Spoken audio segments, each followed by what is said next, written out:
This is Psychotherapy Part 2. We were covering the cognitive distortions, and let's keep plugging away at those from right now. And so the last one we covered was arbitrary and superstitious inference, and let's now cover magnification and minimization. Magnification would be what we've already kind of talked about, taking something bad and making it much bigger in our perception in our mind. The flip side of that is minimization. And that would be taking something really good and just minimizing it until it kind of goes away. So an example might be not realizing your strengths as you go through life. It's a real minimization is a common one that we see in depression as an example. So either exaggerating the negative or devaluing the positive, magnifying or minimizing. Personalization is when, and you see this a lot in depression too, when we tend to blame oneself for some kind of negative events when there's really no evidence. And so that would be thinking that, you know, there are kids starving in the world because I haven't given enough to charity, or those kinds of things, personalizing. The mental filter, one of the good things about having a mental filter is individuals with schizophrenia fail to have an effective sensory filter. And so oftentimes they are experiencing internal sensations like hallucinations that aren't really happening because there's not a filter there. So it's a good thing that we have a filter. However, when we think about ourselves, and I kind of think about sometimes that our brain is like a CPU, a computer, and we input information into the computer with our mouse, or we scan, or we do the keyboard. We have our sensory input where we've got our sight, our smell, our taste, our hearing, and then our physical touch.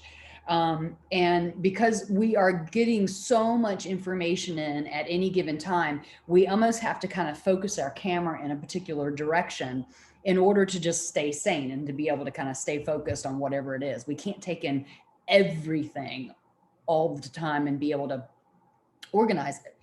And so mental filters, when we tend to focus exclusively on a single detail while ignoring a more accurate big picture. So this would be sort of seeing the bark on the trees instead of being able to step back and seeing the whole forest type of thing. And a lot of times with mental filter, people with anxiety, as an example, are always tend to be filtering and focusing on the threats that could be occurring. And people with PTSD are always focusing, being hyper vigilant, like something bad could happen at any moment because it did once upon a time. So it's usually focusing in on the negative and missing out on being able to kind of take the camera over here and kind of focus on this. Emotional reasoning we see a lot in anxiety disorders, and the idea here is that if you feel it, it must be true. I had a client at one point in time who really enjoyed travel, but really disliked airplane rides. And so it was pretty predictable that I would get a phone call from this client when she was in the airport, and she would predictably, because of her history and fear of flying and whatnot, she would predictably start to get panicky when she was in the airport. But she would make the interpretation, because she believed in God, that God was making her feel this way because it was a message that that plane was going to go down and it was going to crash, and for her not to get on the plane. I had, both of my sons have flown quite a bit throughout their lives, but when my youngest son was pretty little and I was in the airport, and I kind of, it took me a while to realize that he was anxious and he was nervous. And I remember like getting down on my knee and looking him in the eye and just saying, you know, Forrest, I didn't realize you were afraid of flying. And he said, oh, mommy, I'm not afraid of flying. I'm afraid of crashing. It's like, isn't that really what it's about? When you're up in the air, you're fine. It's the crashing part that's not so good. Anyway, so she would misinterpret this emotional reaction as a message from God not to get on a plane. And I would just talk her through and say, look, you know, you are going to have a blast when you get X place you're going. Get on that plane. You know, you always feel this way. This is your quirky nervous system. This is some conditioning that has occurred over time in your history. And then she would get on the plane and she would, you know, be nervous, but that she'd land and enjoy her trip. Should statements. Shoulds boil down to oftentimes some very rigid rules or rigid values. Oftentimes these have been inherited from family or teachers or loved ones. And the easy part about being a therapist is you just sit there and you hear the client use the word should. And it's the tendency to believe that you should do things a certain way, which is, or you shouldn't do things a certain way, usually because there's an inherited rule. And it tends to ignore individuals' preferences. And so in the shoulds, the rigid rule puts people in this darn if you do, darn if you don't catch-22 situation. Because if there's something they absolutely should or shouldn't do, if they do it, they often do it out of resentment. If they don't do it, they often feel guilty. So here you've got like resentment or guilt, you know, which would you prefer? They're both pretty negative emotional experiences.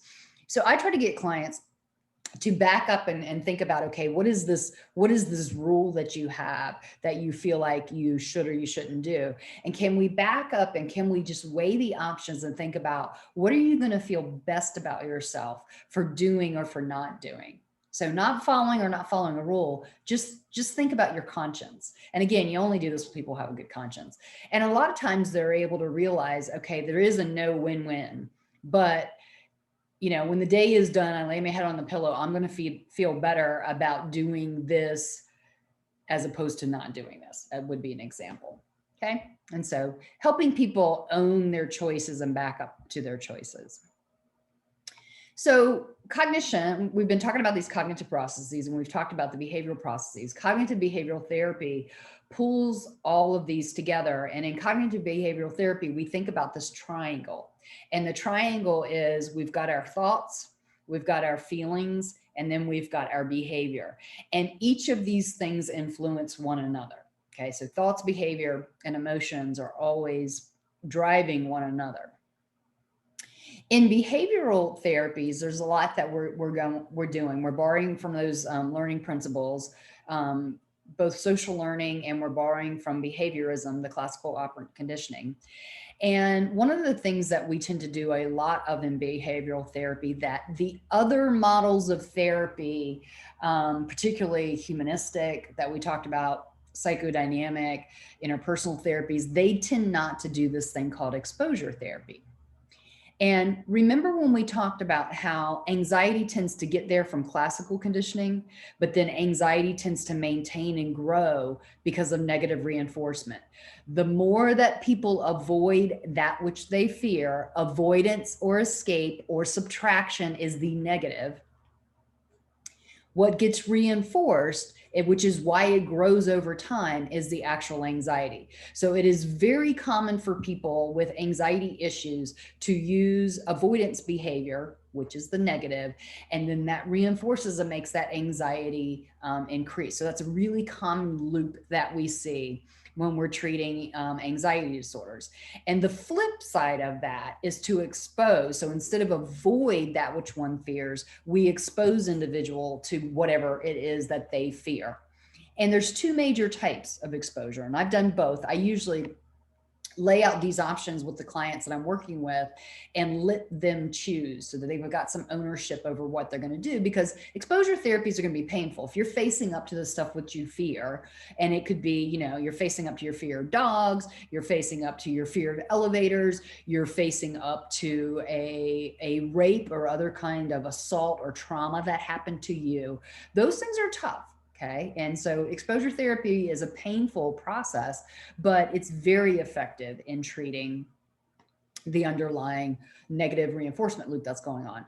So with systematic desensitization, that's where we build that hierarchy, and you build it with the client. So you start out real gentle, where it's something that you know that they can tolerate, and then you build the hierarchy and up and up and up and up. So it could be maybe, let's say a person's got a trauma history, just talking a little bit about the trauma with the therapist, but eventually going into full-fledged remembering every single little, with the eyes closed, every single little detail of what you thought and what you felt, and then what happened and what you did and what this other person did and how you felt. And you just keep going through, and you make it until it's full blown exposing to all of the gory details for the whole entire traumatic event. But it goes in systematic steps. And then one of the things that we do as a therapist is we ask clients to regularly report their SUDs, which is subjective units of distress. And a lot of times we'll do this from a scale of 1 to 10. 10 being they're in excruciating pain or anxiety and about feeling like they're going to die kind of thing. 1 would be, no big deal. 5, somewhere in between. When we do flooding, on the other hand, and again, I've done both. What I like as a therapist about flooding works very quickly, but instead of going up the hierarchy like we do in systematic desensitization, with flooding, we go right to it.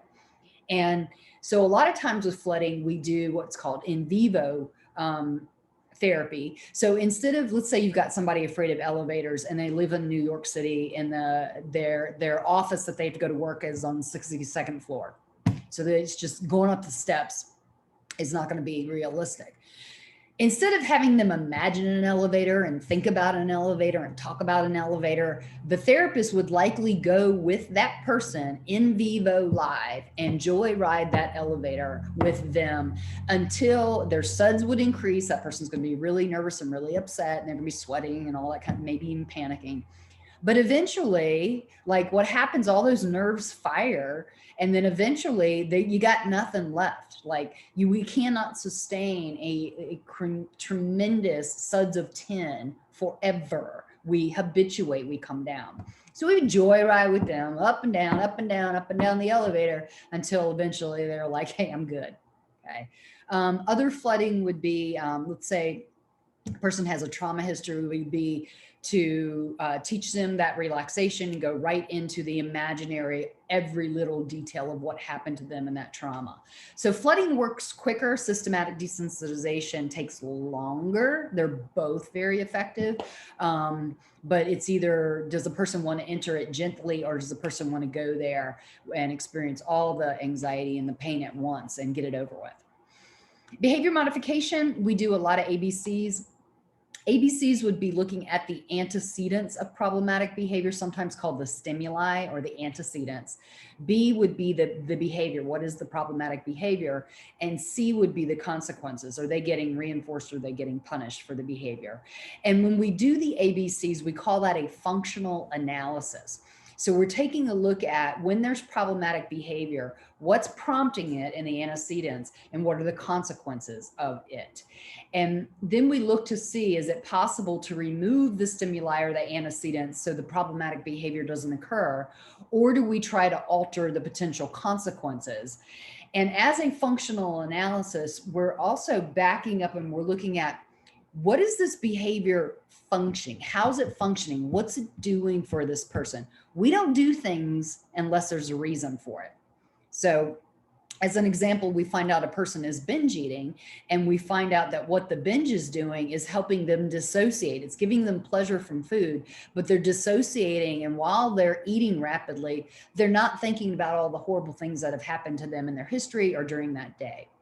And so if that's the case, we've got to figure out, how can we give this person meaningful distraction where they're not thinking about their history or their problems, and giving them another way of solving that function without that problematic behavior.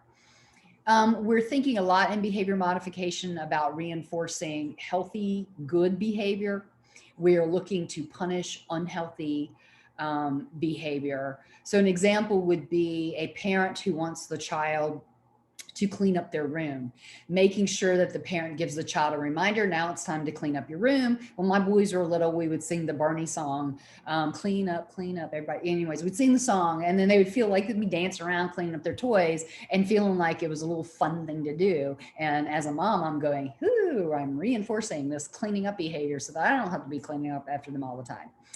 We are also thinking about, oh, and with kids, one of the things you definitely want to think about is giving kids lots and lots of reinforcement for good behavior and only using punishment some of the time for bad behavior. So lots and lots of praise for the good behavior, and then reserving something like timeout only for when the kid has been really bad, been given a warning, and they're not correcting their behavior, and then putting them in timeout.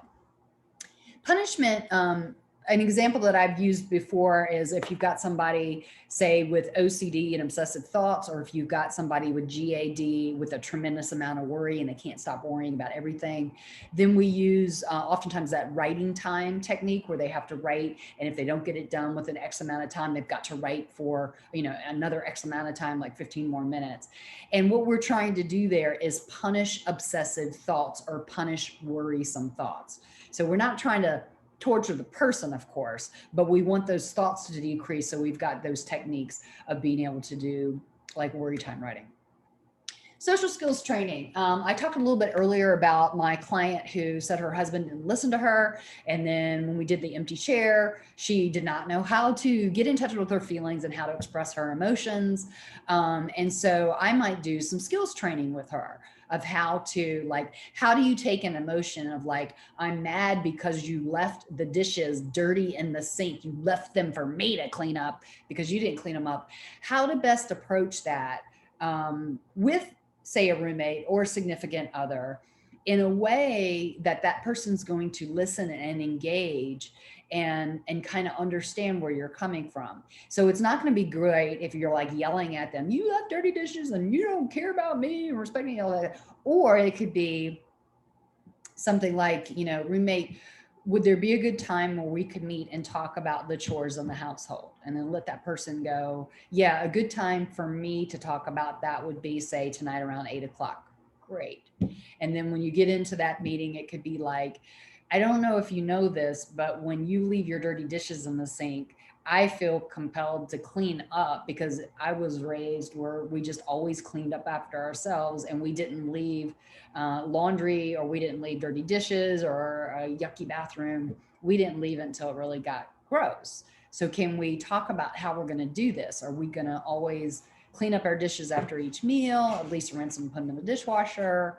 Or do we want to take days where I get, every other day I do the dishes in the evening for the whole day, whatever. So got it. Social skills, how to communicate, how to be able to do those things. The self-regulation training, and we've talked about this when we talked about behaviorism, is learning how to use all of these tools of behavior modification to regulate one's own behavior. And I can tell you, like, I know during this pandemic where a lot of students are studying online, there's a struggle for a lot of people to be able to regulate the structure of their days. I get that. It's not like you go to class and you're in class with people around you and a professor up front anymore. It's really different. So a lot of people are struggling with this. Some people are really trying to bolster their self-regulation skills. Goal setting, we know, works if people set long-term goals and then smaller goals to meet those longer-term goals. The more specific the intent of the goal, the more likely a person's going to reach those goals. So say, like, I want to get in shape. I want to run a marathon. I'm going to pick this marathon that's 4 months away. Just saying it that way is likely not going to lead to the adequate training. So that person's going to have to think about, okay, like, halfway between now and the marathon, I should be running at least 13 miles up at at a time, maybe not every day, of course, but at a time. And then, thinking about, what time of day or evening am I going to run? Do I have the appropriate shoes? Do I have the appropriate clothing? Am I going to invite a buddy? All that. The more intent and specific the goals are, the more likely that person's going to make those goals. Really ambiguous, lofty, in the air goals are not likely to make it. And then the more that people write down those very specific, detailed, intentional goals, the more likely they're going to do it. Self-monitoring would be, in the old days, people would keep diaries of their behavior or lack of behavior. Nowadays, you can find all kinds of apps where, like, let's say somebody's trying to quit smoking and they get an app, and every time they smoke, they log it in, they get a report every day, they get recommendations for how to taper and bring down their smoking behavior, stuff like that. The contingency management is just applying one's own reinforcement and one's own punishment. And the example that I like to use that a lot of students can relate to, if you don't do to-do lists, I recommend you do them, would be, on a, finishing something on a to-do list and checking it off or crossing it off or making it a race and going, woo, I did it. That's you applying your own reinforcement. If you do to-do lists and you're usually loyal to them and you don't get stuff done, like let's say you had an emergency that day and there's 10 things on your to-do list that you didn't do, a lot of us would guilt ourselves. We would feel like, I got all this stuff building up. That would be you applying your own punishment. And then also within this, doing a lot of that cognitive restructuring. So identifying those cognitive distortions, finding healthier ways to think about those things. Okay, acceptance and commitment therapy. So I was trained more behaviorally, and then I got some family systems training, some interpersonal therapy training, and some cognitive training. And it wasn't until about 10 years ago that I really started to get into acceptance and commitment therapy and train in it. And what I really like about it, for me, it has pulled so many different areas of clinical psychology together in a way that helps me think more clearly when I'm working with different kinds of client problems. And the ACT therapists, they call it ACT, they don't call it ACT. They like the term ACT. And they're part of that in the word ACT means to behave. And there's a particular way that the ACT therapists think about helping people behave. So let's start first with inside this hexaflex. One of the things that the ACT therapists say that we all should be striving for is psychological flexibility. And so as an example, that would be for a hardcore Democrat to be having fruitful discussion with a hardcore Republican. That would be individuals showing psychological flexibility, okay? As opposed to being very rigid and sort of thinking, well, my political beliefs are right and your political beliefs are wrong. And remember that rigidity was one of the key symptoms that we see in personality disorders, okay? That was one of the key features of the personality disorders, is being very rigid in behavior, very rigid in thinking, very rigid in interacting with other people. And so the flip side of that is psychological flexibility. The other key principle is being present in living in the moment. And I love this. This is kind of Buddhist. Well, it is Buddhist. I'm not kind of. But I love this idea of people get themselves in trouble when they're living in their past because bad things have happened to them in their past, particularly traumatic things have happened in their past, and they can't get out of their past. Like their days are consumed with what has happened to them in the past. And then other people, where you see this a lot more, particularly with anxiety disorders, feel that the world is threatening and that they have to worry and they have to overplan and they have to have plan A and plan B and plan C. And they're just like, they're living in their future. They're in their future or they're in their past, but they're not living in the present moment. And the reality of it is we can only control what's going on in our own behavior and really think our own thoughts and feel what we feel in the present moment.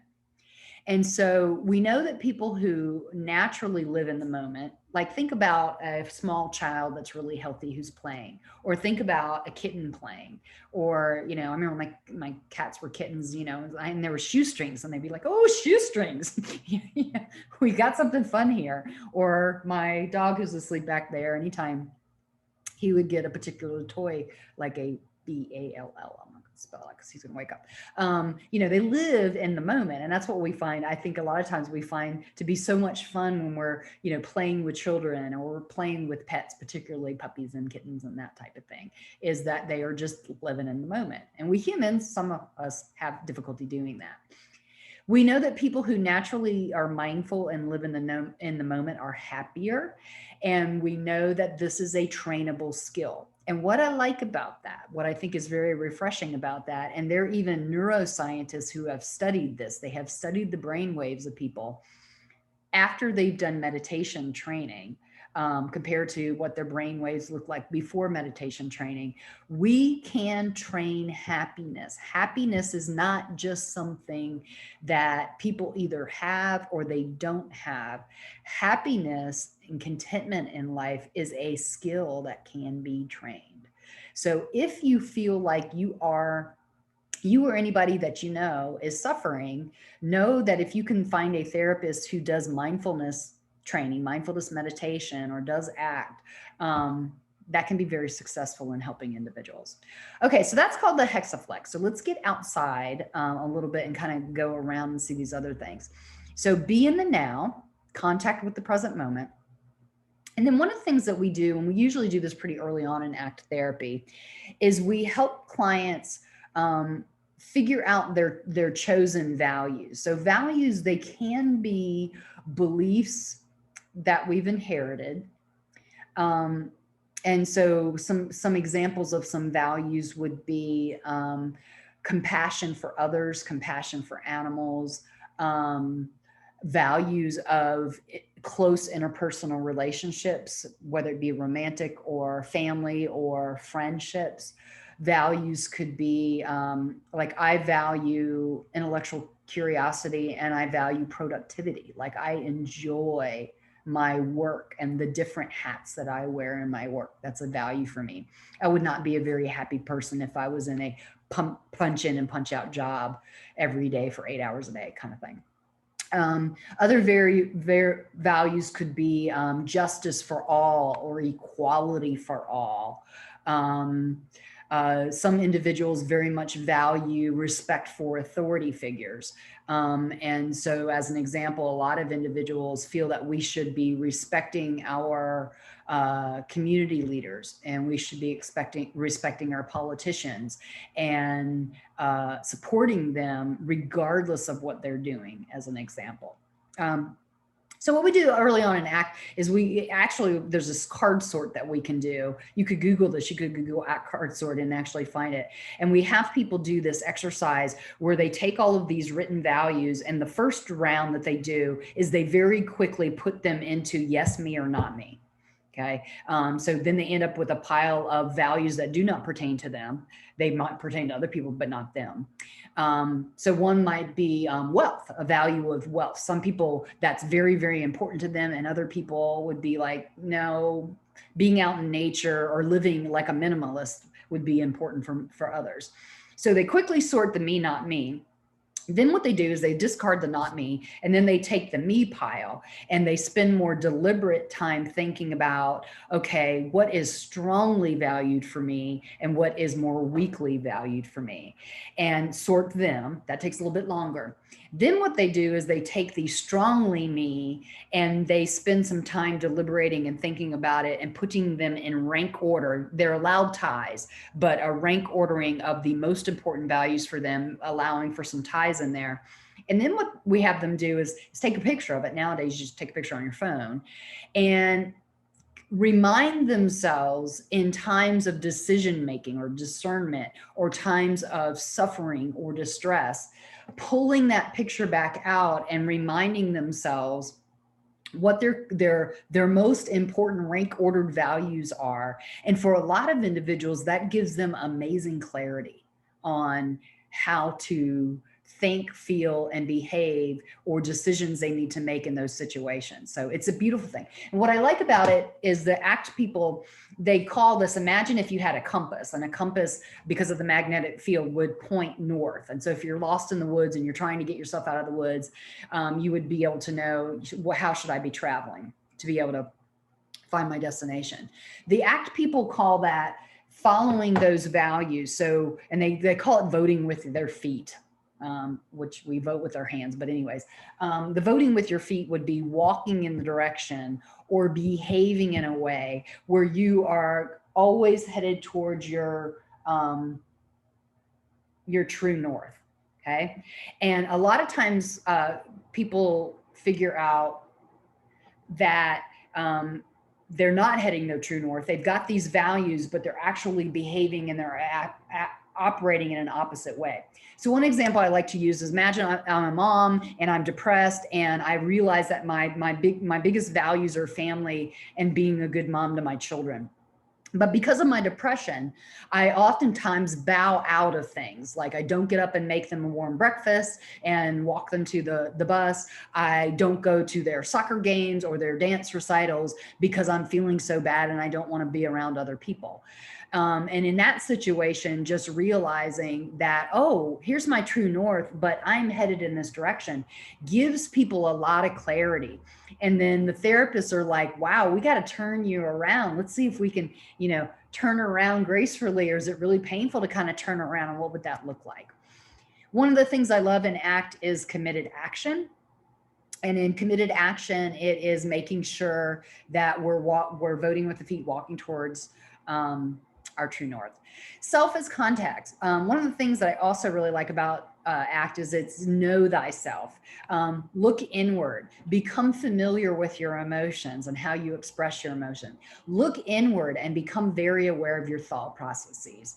So just like the cognitive behavioral therapists say, become aware of thoughts, the ACT people say, become aware of thoughts also. And with that awareness, we become better people in our different environmental situations, and we become better people in our relationships with that. And so I like that. And so that requires growth for a lot of people, but it can be wonderful growth. The cognitive behavioral therapists say, change those cognitive distortions. The ACT therapists say, let's diffuse from thoughts. And so it'd be taking problematic thoughts. So it might be a smoker who's trying to quit, of like, I'm going to die if I don't have a cigarette. And then realizing, my mind just gave me a craving thought about cigarettes, and I am trying to quit cigarettes. I'm going to step back from that thought and just realize, well, yeah, that's a cigarette smoker's thought that my mind just gave me. One way I like thinking about thought diffusion is being able to become aware of thoughts, step back from or diffuse from problematic thoughts, so that those thoughts don't command your behavior and command your feelings. And one way I like thinking about that is, imagine, this would be a diffusion technique. Imagine you got your earbuds in and you're listening to really upbeat music. And as you're listening to it, you're kind of dancing around or you're singing to it, that type of thing. It is, when the earbuds are fused, it's commanding your emotion and commanding your behavior in a good way if it's a good song. Okay. But imagine the diffusion technique would be, I don't have my earbuds in. If you take them out and you pull them away, you can still, if you distance and diffuse, you can still tell what song is playing, where it is in the song. But now the rest of your environment is more captivating your behavior and your emotions. And you can put them back in and be like, or whatever, and then pull them out and you've diffused. And then again, you know where it is, what song's playing, but it's not commanding your behavior. And so it's that kind of helping clients learn how to diffuse from problematic thoughts that can help them with their behavior. Another thing would be some acceptance or willingness that we've all got our stuff. We've all got our vulnerabilities. And so one example that I really liked hearing about, I sat on a thesis committee over in speech therapy, and what they were studying were stutterers, and whether stutterers had accepted ACT or stutterers were still fighting their stuttering. And one of the things that they found, that stuttering is a neurological condition. And the more anxious you are when you are talking as a stutterer, the more likely you are going to stutter. The less anxious you are as a stutterer, neurologically, the less likely you are to stutter. And what they ended up finding is that those individuals who had accepted this, like, this is a part of my life, and even if I'm meeting somebody new who I really want to impress, if I just sort of accept, yeah, I'm going to meet this person and I'm going to want to impress them, and I'm probably going to stutter, and they're going to realize that this is something that happens to me. And if, they really want to get to know me better, then they are just going to have to accept that sometimes this happens to me because I'm accepting it. And then it's going to actually evidence itself less. Or this would be the depressed mom who, in her true north, is like, I am going to go to my child's dance recital, and if I feel yucky because I'm feeling depressed today, well, then I feel yucky. I'll just pull along that depression with me. But when I go to bed that night, I'm going to feel good about myself for having gone to my kid's dance recital. And so accepting that. So the ACT therapists pull this all together. And on that note, I'm going to finish part 2 of the psychotherapy, and then next up will be part 3.